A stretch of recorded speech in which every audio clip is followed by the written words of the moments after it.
याद आया यार, ये आदमी जो टी शर्ट पहन के आता था ना, उसका हर चीज का कुछ मतलब होता था, या तो प्लेन या फिर black live matters, save trees. मेरी क्लास के 5 लौंडे ग्रुप में टी शर्ट पहन के बैठे हैं, आगे लिखा हुआ है G for goal, G for girl, follow your goal, the girl will follow. और पीछे लिखा हुआ है हैशटैग पर्पस ओवर पुस्सी। पूरी दुनिया बोल रही है कि अच्छा अच्छा, आगे से भी चूती और पीछे से भी। इस भूतनी वाले को सारे सोसाइटल कॉन्सेप्ट पता थे कि समाज में क्या ठीक है क्या गलत। 10वीं के बच्चे को यार, 11वीं के बच्चे को कि bro fat shaming is bad, eve teasing is wrong. मुझे घंटा नहीं पता इसका मतलब यार। कैसे बताओ? मैंने रोमांस सन्नी देओल से सीखा है। मेरी नहीं हुई तो काट दूंगा। What else is true love भाई? मेरी नहीं हुई तो मरना पड़ेगा मैम। गदर लगी हुई आज तक हमारे शहर में। बैंचो डेट पे जाने से पहले 4 बार हैंड पंप पुलिंग कंपटीशन होता है हमारे शहर में। पहला मल्टीप्लेक्स खोला तो घायल, घातक, गदर, जिद्दी और लगा दी उन्होंने। सन्नी देओल की 6 पिक्चर है। और पता नहीं ऐसा क्या बैंचो विधि का विधान है कि हर ऐसे लोकल स्कूल में ना 11वीं में एक ऐसे फैंसी स्कूल का बच्चा आता है। नोट करा आप लोगों ने? वो पता क्यों? क्योंकि बाप को लग रहा होता है बच्चा बचपन से बैंचो बोर्डिंग में पढ़ा है, 2 साल मेरे पास भी रह ले। बाप को ये भी पता है कि अगर वो 2 साल वहां रह गया तो वो कोकेन करेगा। बाप चूतिया नहीं है, बाप भी उसी स्कूल से। मतलब ये जोरावर सिंह क्लास में है ना, बहन जो सारी फीमेल अटेंशन इसको मिलने लग गई बिना बात के। मतलब 10वीं तक जो आपके स्कूल में लौंडा स्टड होता है ना, उस पर आपको तरस आने लगता है। ये मैं अपनी बात कर रहा हूँ 3rd पर्सन में। शर्तें लगती थी कि भाई राहुल भाई को 8 रोज तो मिलेंगे ही रोज डे पे, 6 प्रपोज तो आएंगे ही, और वैलेंटाइन डे पे चॉइस होगी 3 में से।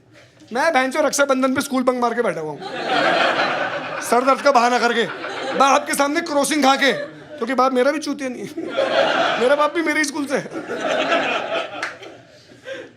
But I tell you one thing, मतलब एक इंसिडेंट ऐसा हुआ which made us amazing friends. ठीक है, मतलब 11th में आपको याद है एक वो कल्चर आता है जो आपको ओवरनाइट ट्रिप्स पे लेके जाते हैं, है ना, ओवरनाइट पिकनिक्स पे ले जाते हैं।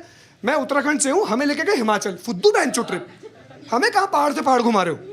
बच्चों ने अभी नई नई दारू पीनी शुरू करी, हमें गोवा लेके जाओ, है कि नहीं? मतलब सोचो मॉनेस्ट्री घुमा रहे, 40 बच्चों की क्लास, पिन ड्रॉप साइलेंस, एक मोटा सा बूढ़ा सा आदमी चट्टान पे मेडिटेट कर रहा है। Zorawar Singh is like old monk on the rocks. Single handedly उस आदमी ने पूरा स्कूल मॉनेस्ट्री से बैन करवाया है। मैंने कहा भाई सैल्यूट भी है और दोस्त भी है। आप guys give me loud chair if you remember कि 11th 12th में सीबीएसई बोर्ड में एक इलेक्टिव सब्जेक्ट होता है जो आप चूज करते हो, है ना? फिजिक्स, केमिस्ट्री, मैथ्स के साथ कोई बायो लेता है, कोई कंप्यूटर साइंस लेता है। सबसे फुद्दू इलेक्टिव आपके हिसाब से कौन सा है? No, I think physical education is the. एक ही आदमी ने मेरा जोक की गांड मारी, वो मुझे पता कौन है। फिजिकल एजुकेशन फुद्दू बैंचो सब्जेक्ट, भागने के नंबर है। Mind it is not even a race, सिर्फ भागना है। कौन है जो गलत भाग रहा है? कौन है जिसकी टांग नहीं आगे आ रही भागते हुए? मेरे स्कूल में 3 लौंडे थे जो फिजिकल में फेल थे। फिजिकल में अगर सर बोले रन तो तुझे गुलाटी मारनी पड़ेगी फेल होने।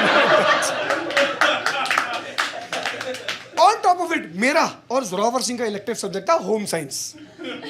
Home science, have you heard of this subject? ठीक है, मैं बताता हूँ। होम साइंस के प्रैक्टिकल के ना 2 होते हैं। एक आपको सबमिशन करना होता है और आपको घर से खाने का सामान लेके आना होता है, केमिस्ट्री लैब में बैठ के खाना बनाना होता है। मतलब आप ये सोचो, जब हमने इलेक्टिव होम साइंस लिया ना, हमारे टीचर की गांड फट गई।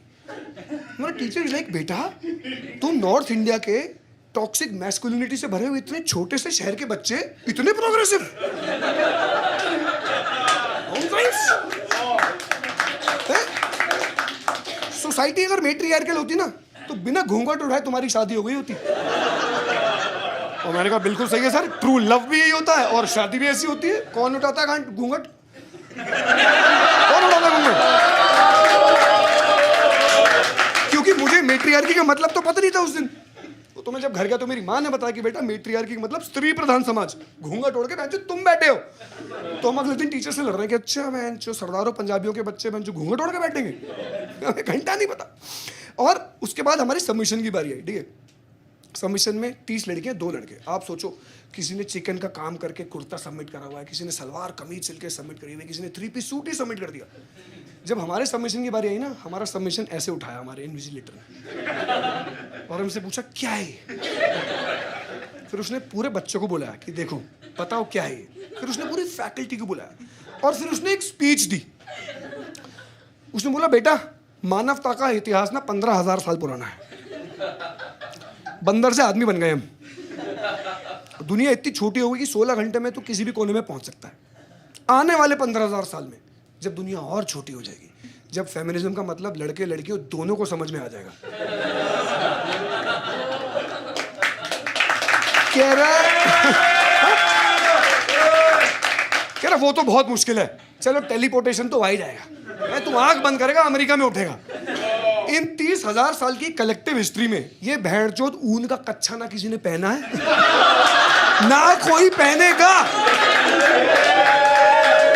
हमने अपनी दादी माँ की सिलाइयां लेके टिप टॉप ऊन का बॉक्सर ब्रीफ सबमिट करा। उसमें इलास्टिक का पट्टा भी है जिसमें गोल्डन गोटे से जरी हो रखा है, Saint Malhotra International Convent School. इसलिए क्योंकि एल लिखने की जगह ही नहीं बची थी उसपे वो विंडो भी है, मैम मैं आई वाली। उसपे FCUK का टैग भी है जो मैंने टी शर्ट से फाड़ा था। उसके बाद आई हमारी खाना बनाने की बारी। ठीक है, अगेन 30 लड़कियां 2 लौंडे। कोई पनीर बना रहा, कोई दाल बना रहा, कोई भिंडी बना रहा। हमने बनाया रायता। वो दही लेके आया, मैं बूंदी। नमक भैंचो दोनों लाना भूल गए।